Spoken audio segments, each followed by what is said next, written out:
Assalamualaikum, selamat malam semuanya. Ketemu lagi sama Mapi. Kali ini kita akan bacakan terusan kemarin ya, Penghuni Gedung Tua, chapter 3. Dela baru saja sampai di tempat clubbing. Ia dan teman-temannya sedang merayakan pesta ulang tahun. Di tengah keasikan mereka, Dela samar-samar melihat seorang anak laki-laki sedang menatapnya dari kejauhan. Anak tersebut berlalu pergi dan Dela berusaha menyusulnya. Namun di tengah perjalanan, langkahnya dihentikan. "Del, mau kemana kamu?" tanya Firman yang mendatanginya.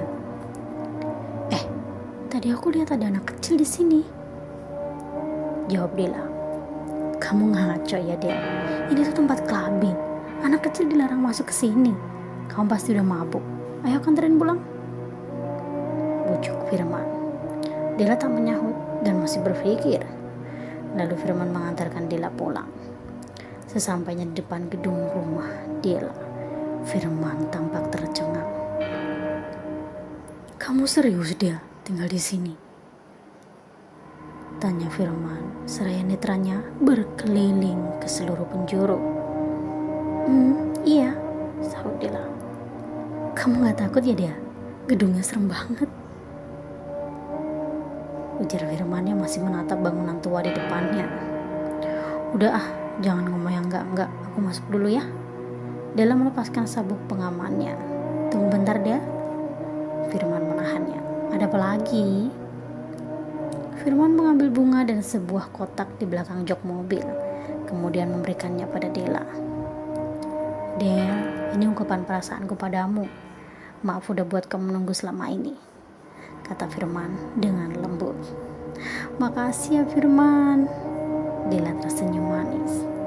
Ketika Firman mencoba mendekati Dela dan ingin mencium bibirnya, tiba-tiba seekor kucing jatuh tepat di kaca mobil Firman dan membuat mereka berdua kaget. "Astagfirullah," ucap Dela terkejut. Firman keluar dan mencari kucing tersebut. Namun, entah hewan berbulu itu lari kemana. "Udahlah Firman, kamu pulang aja. Ini udah malam, sampai ketemu besok ya," ujar Dela sembari pergi berlalu.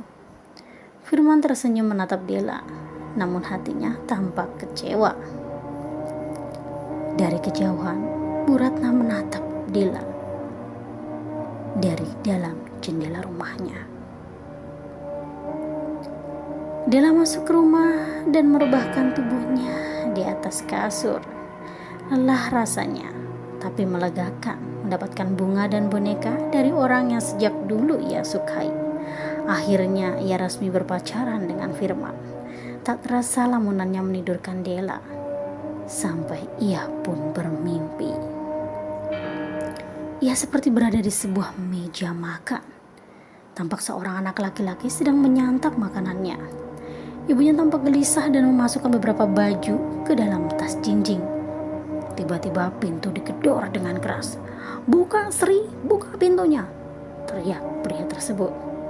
Sri tidak membuka pintu tersebut dan hanya memeluk anaknya, sampai pria itu mengeluarkan kunci serep dan membuka pintu itu sendiri. Pria itu langsung menarik rambut Sri dan membawanya ke dapur, kemudian menghempaskan tubuhnya ke lemari dapur. Sri mengerang kesakitan.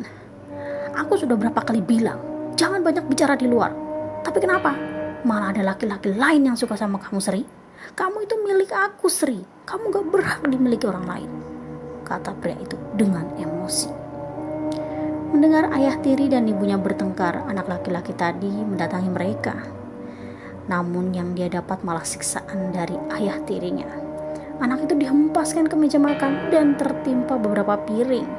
Sri tak kuat melihatnya. "Cukup Mas, cukup. Ini bukan kesalahan Muklis. Bunuh saja aku Mas, tapi jangan sakiti Muklis anakku," teriaknya sambil menangisi anaknya yang berlumuran darah. Lalu dengan beringas, pria tadi mengambil kapak yang ada di belakang dapur, kemudian langsung menusuk bagian tubuh Sri beberapa kali hingga usus pun keluar dari tubuh wanita tersebut. Dela yang menyaksikan peristiwa itu langsung berteriak. "Tidak!" teriak Dela sambil bangun dari mimpinya. Kemudian ia mematikan alarm jam beker yang sedari tadi sudah berbunyi. Apa itu mimpi? Kenapa begitu nyata? Gumamnya merasa aneh. Ketika bangun, badan Dela terasa pegal-pegal. Entah apa yang salah. Namun punggungnya terasa berat, seperti seseorang sedang berada di atas punggungnya. Ia kemudian membersihkan diri dan segera berangkat ke kampus. Di depan rumah, Bu Ratna sudah menunggunya. Melihat Dela keluar, ia tampak terperanjat dan terdiam. "Loh, ibu kok pagi-pagi udah di sini?" tanya Dela sambil melihat Bu Ratna yang keheranan. "Oh, Nak Dela, ibu cuma mau tanya, siapa pria yang mengantarmu pulang semalam?" tanyanya sambil terus menatap ke arah punggungnya Dela. "Oh, itu teman sekampus Dela kok, Bu. Emangnya kenapa ya?" tanya Dela penasaran. "Enggak kok, Nak. Ibu cuma berpesan rumah ini jangan dibuat untuk berbuat maksiat ya," pintanya. "Enggak kok, Bu. Dela bukan cewek seperti itu. Ibu bisa jamin kok," bantah Dela. "Oh ya udah kalau gitu, ibu percaya sama kamu, Nak. Udah berangkat sana, telat lo nanti," pinta Bu Ratna. "Iya Bu, permisi dulu ya." Dela pamit dan berlalu pergi. Bu Ratna masih memandang dari kejauhan. Ternyata anak itu menyukai Dela, sampai-sampai ikut di punggungnya. Gumamnya tersenyum sinis. Sesampainya di kampus, Dela langsung duduk di kelas. Sukma tampak melihatnya dengan tatapan tajam, seperti tidak menyukai kehadiran Dela. "Dela, semalam kemana aja kamu? Pasti pergi sama Firman kan? Hayo ngaku," tanya Dewi mendesaknya. "Semalam aku mabuk, terus Firman nganterin aku pulang. Gitu aja kok," jawab Dela. "Yang bener kamu, Del. Masa gak terjadi apa-apa sih?" cibir Nana. Iya, Firman nembak aku dan kita udah resmi jadian," ujar Dela seraya tersenyum. "Hore, akhirnya ditunggu-tunggu," teriak Dewi. "Diam kamu, Wi." Dela menutup mulutnya Dewi. "Selamat ya Dela," ucap Nana. "Iya makasih ya teman-teman," sambil memijat punggungnya yang terasa pegal. "Punggung kamu kenapa Del?" tanya Nana yang juga heran. "Gak tahu nih, pagi tadi pas bangun pegel banget rasanya." "Mungkin kamu salah posisi tidur jadi kayak gitu. Besok mungkin udah baikan," tegas Dewi. Dela mengangguk. Tiba-tiba ponselnya berbunyi. Itu dari ibunya. "Iya Bu, ada apa? Kok tumben pagi-pagi gini telepon?" "Nah, kamu gak apa-apa kan? Ibu kok bermimpi yang buruk tentang kamu sayang?" ujar ibunya sedikit khawatir. "Bu, Dela gak kenapa-napa kok. Ibu jangan khawatir ya." "Syukurlah kalau gitu Nak. Ibu dan ayah jadi tenang sekarang. Kalau gitu kamu belajar yang rajin ya. Jaga diri kamu baik-baik. Ibu matikan teleponnya." "Iya Bu, ibu juga jaga kesehatannya sama ayah." Dela mematikan ponselnya. "Kenapa ibu kamu Del?" tanya Nana. "Gak apa-apa, dia cuma khawatir kok," jawab Dela dengan senyum kecut. Guys, kalian percaya hantu gak?" tanya Dela tiba-tiba kepada kedua temannya. Dewi dan Nana saling menatap dan kemudian tertawa. "Hari gini kamu masih percaya setan? Yang bener aja kamu Del," bantah Dewi. "Kenapa Del? Apa kamu dihantui di kelas kamu yang baru ini?" tanya Nana penasaran. "Gak gitu juga sih. Apa cuma perasaan aku aja ya?" gumam Dela. "Udah kamu itu kebanyakan nonton film horor, jadi parno gitu deh." Pak dosen masuk, tanda pelajaran akan dimulai. Jam istirahat seperti biasa, Dela duduk sendirian di taman sambil mengetik skripsinya yang tinggal 1 halaman. Namun sesekali ia memijat punggungnya yang terasa amat pegal. Dari arah lain Sukma berjalan dan menghampiri Dela. "Apa aku boleh duduk di sini?" tanya Sukma tiba-tiba. Tanpa melihat siapa itu dan masih fokus pada laptopnya, Dela pun berkata, "Iya boleh kok." Kemudian Dela menoleh dan ternyata itu Sukma. Dela sedikit bengong. "Apa punggung kamu masih sakit Del?" tanya Sukma tiba-tiba. Kok kamu bisa tahu kalau punggungku sakit? Jawab Dela keheranan dan menutup laptopnya.